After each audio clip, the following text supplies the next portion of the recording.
നമസ്കാരം, ജന്മഭൂമിയിലേക്ക് സ്വാഗതം. കഴിഞ്ഞ ദിവസം കേന്ദ്രമന്ത്രിമാരുടെ സത്യപ്രതിജ്ഞാ ചടങ്ങ് നടന്ന സമയത്ത് അവിടുത്തെ ക്യാമറ കണ്ണുകളിൽ ഒരു ജീവിയുടെ രൂപം പതിഞ്ഞിരുന്നു. രാഷ്ട്രപതി ഭവനിൽ പുള്ളിപ്പുലി വന്നു എന്നായിരുന്നു ഇന്നലെ എല്ലാ മുഖ്യധാരാ മാധ്യമങ്ങളും വാർത്ത നൽകിയത്. എന്നാൽ രാഷ്ട്രപതി ഭവനിൽ എത്തിയ ജീവി പുലിയല്ല എന്ന സ്ഥിരീകരണം വന്നിരിക്കുകയാണ്. ചടങ്ങിനിടെ കണ്ട അജ്ഞാത ജീവി രാഷ്ട്രപതി ഭവനിലെ വളർത്തുപൂച്ചയാണ് എന്ന് ഡൽഹി പോലീസ് പറഞ്ഞു. രാഷ്ട്രപതി ഭവനിൽ പുലിയെന്ന് ചൂണ്ടിക്കാട്ടി വ്യാപകമായ വീഡിയോ ദൃശ്യങ്ങൾ പ്രചരിപ്പിച്ചിരുന്നു. ഇതിന് പിന്നാലെയാണ് വിശദീകരണവുമായി ഡൽഹി പോലീസ് രംഗത്തെത്തിയത്.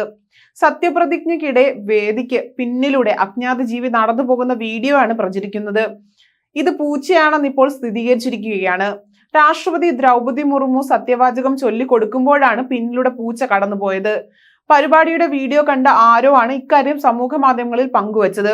സംഭവം സമൂഹ മാധ്യമങ്ങളിൽ വൈറലായതോടെ നിരവധി അഭ്യൂഹങ്ങളാണ് ഇതിനെ തുടർന്നുണ്ടായത്. പുലി എന്ന തരത്തിലുള്ള തലക്കെട്ടോടെയാണ് പല വീഡിയോകളും പ്രചരിച്ചത്. പുലിയാണെന്നും പൂച്ചയോ നായയോ ആകാമെന്നുള്ള വാദം സമൂഹ മാധ്യമങ്ങളിൽ ശക്തമായിരുന്നു. ഇതോടെയാണ് ചർച്ചകൾ അവസാനിപ്പിക്കണമെന്നും വ്യാജ പ്രചരണങ്ങൾ ഒഴിവാക്കണമെന്നും അഭ്യർത്ഥിച്ച് ഡൽഹി പോലീസ് സംഭവത്തിന്റെ വസ്തുത പുറത്തുവിട്ടത്.